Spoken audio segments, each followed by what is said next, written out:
ഒരു ഡിസേർവിങ് അല്ലാത്ത ഒരാൾക്ക് അത് കിട്ടുന്നില്ല എന്ന് ഉറപ്പുവരുത്താനുള്ള മെക്കാനിസം നമ്മുടെ കയ്യിലുണ്ട്.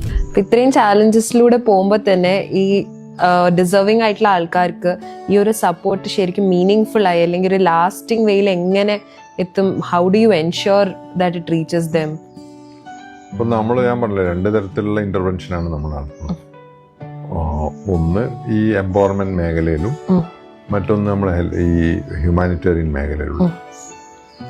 എംപവർമെന്റ് മേഖലയിൽ ഞാൻ പറഞ്ഞല്ലോ, പരമാവധി കുട്ടികളെ സ്കൂളിലേക്ക് എത്തിക്കാം എന്നുള്ളതാണ്. അതിന് ഞങ്ങൾ ഒരുപാട് ക്യാമ്പയിൻ നടത്താറുണ്ട്.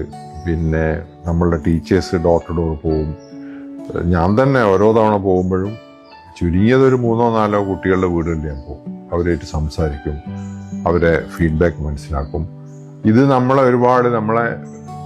പിന്നെ കാഴ്ചപ്പാടുകളൊക്കെ നന്നായിട്ട് ഇൻഫ്ലുവൻസ് ചെയ്യുന്നു. ഗ്രൗണ്ടിൽ നിന്ന് നേരിട്ട് കിട്ടുന്ന നമ്മളുടെ ഈ അറിവ് നമ്മളുടെ കാഴ്ചപ്പാടുകൾക്ക് ഇൻഫ്ലുവൻസ് ചെയ്യും. അപ്പൊ എങ്ങനെ ഉറപ്പുവരുത്തുന്നു എന്ന് ചോദിച്ചാൽ, ഇത്തരത്തിൽ നമുക്ക് കിട്ടുന്ന ഒരു ഇൻസൈറ്റ് ഉണ്ടല്ലോ, ഈ ഇൻസൈറ്റിലൂടെ രൂപപ്പെടുന്ന പോളിസിയാണ്. അപ്പൊ അതുകൊണ്ട് ഡെഫിനറ്റ്ലി അതിന്റെ ആ ഒരു പിൻ പോയിന്റിൽ തന്നെ എത്തും എന്നുള്ളതാണ്. ഇപ്പൊ ഹ്യൂമാനിറ്റേറിയൻ എയ്ഡ് ആണെന്നുണ്ടെങ്കിൽ നമ്മൾ ഒരിക്കലും ഒരു ഡിസേർവിങ് അല്ലാത്ത ഒരാൾക്ക് അത് കിട്ടുന്നില്ല എന്ന് ഉറപ്പുവരുത്താനുള്ള മെക്കാനിസം നമ്മുടെ കയ്യിലുണ്ട്. ഇപ്പൊ നമ്മൾ എല്ലാ വർഷവും കമ്പിളി കൊടുക്കും. അപ്പോൾ നിങ്ങൾക്ക് മാർക്കറ്റിൽ 250 രൂപന്റെ കമ്പിളിയും കിട്ടും, 500 രൂപന്റെ കമ്പിളിയും കിട്ടും.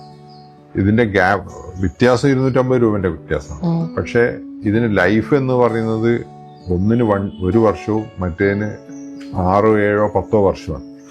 അപ്പോൾ നമ്മളെന്താ വെച്ചാൽ എപ്പോഴും ഏറ്റവും നല്ല സാധനമാണ് കൊടുക്കുക. ഏറ്റവും നല്ല സാധനം കൊടുത്തു കഴിഞ്ഞാൽ, സൂക്ഷിക്കാനുള്ള കവറടക്കം കൊടുത്തു കഴിഞ്ഞാൽ, ഒരാൾക്ക് അല്ലെങ്കിൽ ഒരു വീട്ടിലൊരു കമ്പിളി കിട്ടിക്കഴിഞ്ഞാൽ ആ കമ്പിളി കൊണ്ട് അവരെന്തായാലും മിനിമം ഒരു 6 years അത് കൊണ്ടുപോകാൻ പറ്റും. അതേസമയം ഒരു 250 രൂപന്റെ ലാഭത്തിന് നോക്കിക്കഴിഞ്ഞാൽ അതൊരു 1 വർഷമേ കിട്ടുള്ളൂ. പിറ്റത്തെ വർഷം നമ്മൾ വീണ്ടും കൊടുക്കേണ്ടി വരും. ഇങ്ങനെ എല്ലാ സാധനമായാലും നമ്മളിപ്പോൾ ലൈവ്ലിഹുഡിന് ഒരാൾക്ക് സാധനം കൊടുത്തു കഴിഞ്ഞാൽ കൊടുത്തിട്ട് നമ്മൾ പിന്നെ ബാക്കോട്ട് പോകുന്നില്ല.